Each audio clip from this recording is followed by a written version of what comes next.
Eu quero cumprimentar a todos nesta manhã abençoada com a santa e gloriosa paz do Senhor. Eu desejo que esse dia seja um dia repleto de bênçãos da parte de Deus sobre o seu viver. E não esqueça que as potentes mãos do Altíssimo estão estendidas sobre a tua vida, sobre a vida de cada um dos teus familiares. Para você que ainda não é inscrito no nosso canal, eu não posso deixar de te fazer esse convite. Inscreva-se no nosso canal. Não esqueça de acionar o sininho, é muito importante para que sempre ao lançarmos uma nova mensagem, um novo vídeo, você possa ser notificado. E deixe o seu like, o seu joinha. Com isso, estarás contribuindo para uma maior visualização dos nossos vídeos. E vai um outro lembrete também. É muito importante que você assista os nossos vídeos até o final. E vai uma dica. Toda mensagem expositiva, dissertativa, ela tem um começo, um meio e o fim. Você precisa saber aonde o mensageiro de Deus, ele quer chegar com aquela mensagem. É por isso que é muito importante você ir assistir os nossos vídeos até o final. E neste momento eu quero meditar contigo no livro de 1 de Reis, o capítulo 19, o versículo 9, que nos diz: E ali entrou em uma caverna, e passou ali a noite, e veio a ele a palavra do Senhor, dizendo: Que fazes aqui, Elias?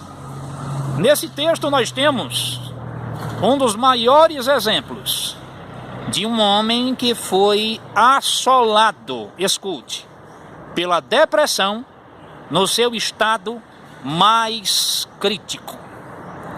À primeira vista que nós ficamos a indagar é que este homem que foi assolado por esta depressão, pela depressão no estado mais crítico, foi nada menos do que o segundo homem de maior intimidade com Deus nas Sagradas Escrituras. Guarde isso. O segundo homem de maior intimidade com Deus nas Sagradas Escrituras. E quem foi este homem? O profeta Elias.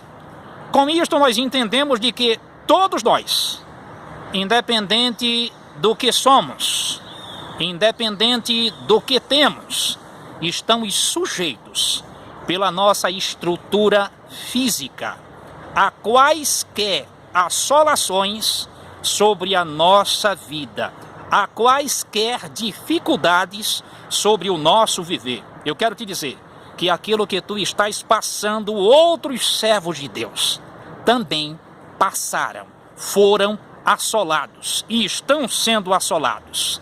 Elias, após desafiar a quase 850 homens, 400 profetas de Baal e quase 450 profetas de Azera, no total de quase 850 homens, ele mandou que fossem exterminados, assassinados, todos os falsos profetas. Jezabel, quando tomou conhecimento, todos nós sabemos que ela ameaçou, ou seja, ao profeta Elias.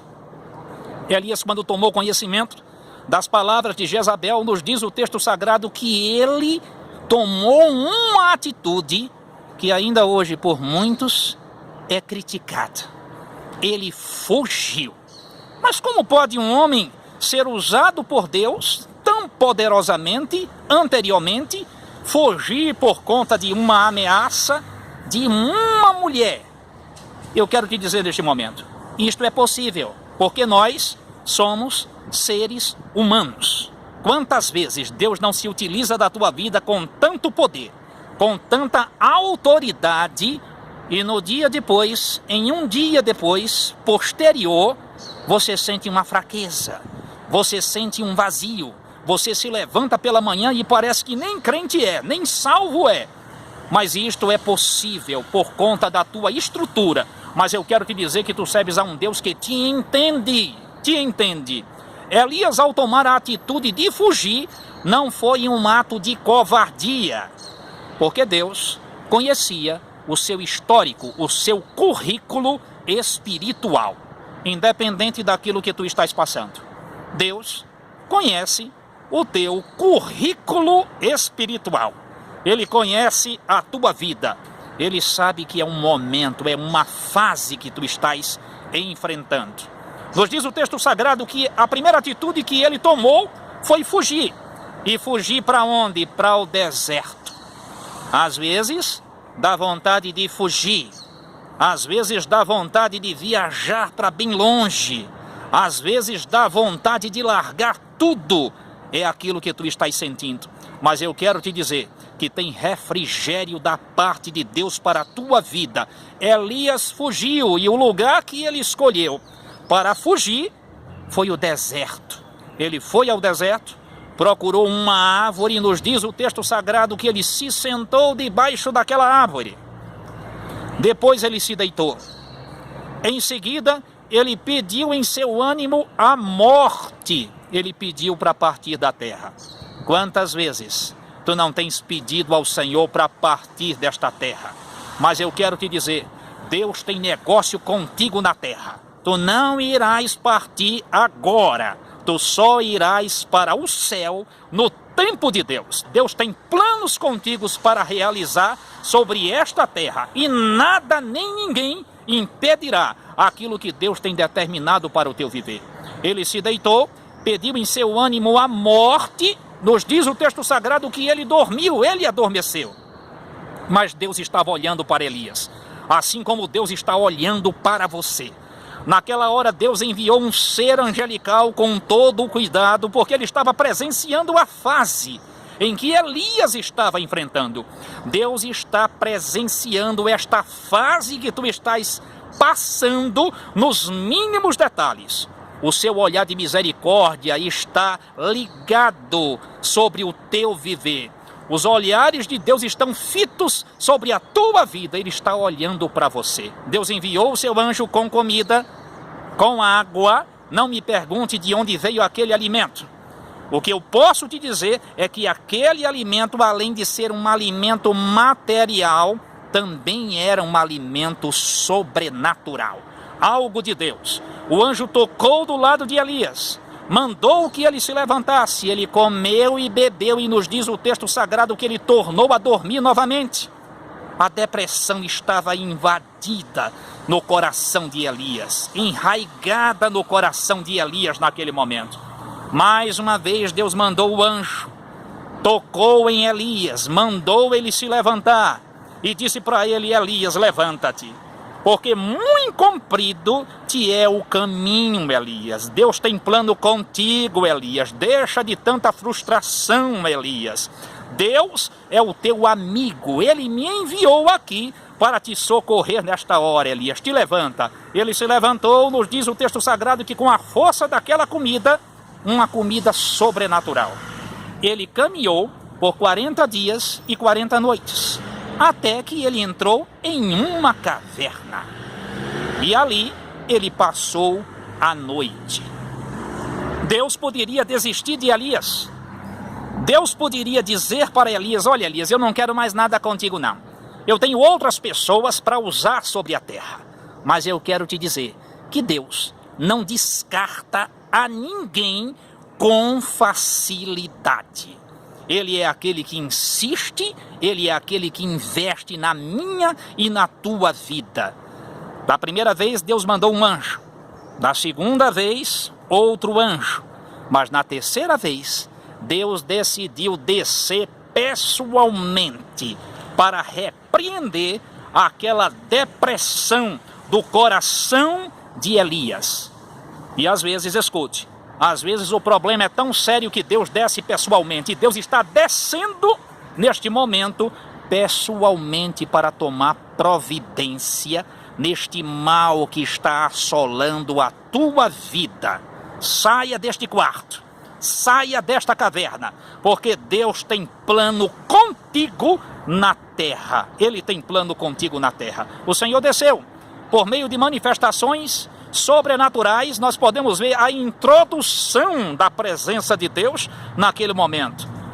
O terremoto, o fogo, o vento que veio de forma intensa naquele momento, mas depois de todas aquelas manifestações naturais, nos diz o texto sagrado que Deus se dirigiu para Elias naquela caverna, com uma voz áspera e arrogante. É assim que diz? Não. O texto nos diz que Deus se revelou para Elias naquele momento. Dirigiu a sua voz para o lugar onde Elias estava, com uma voz mansa e delicada. O Senhor disse para Elias: Elias, o que fazes aí, Elias? Em outras palavras, é como ele estivesse dizendo para Elias: Elias, eu tenho um negócio contigo na terra, Elias. Elias, eu conheço o teu currículo espiritual, Elias. Eu sei que aquilo que tu estás passando neste momento é uma fase, é uma fraqueza da tua natureza humana, Elias. Mas eu estou aqui neste momento para te restabelecer as tuas forças, para renovar a tua vida espiritual.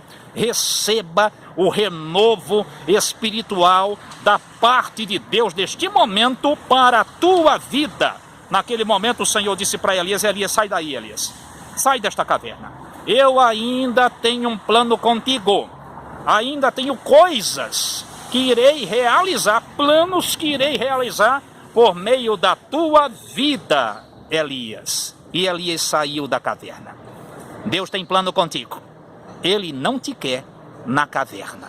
Ele entende aquilo que tu estás passando.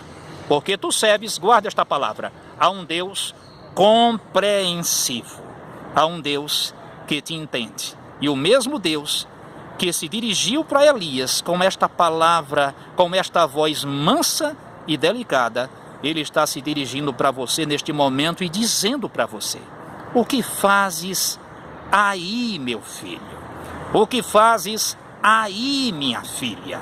Deus tem plano contigo na terra. E não é esta fase, escute, não é este momento que irá anular os planos de Deus sobre a tua vida. Amém.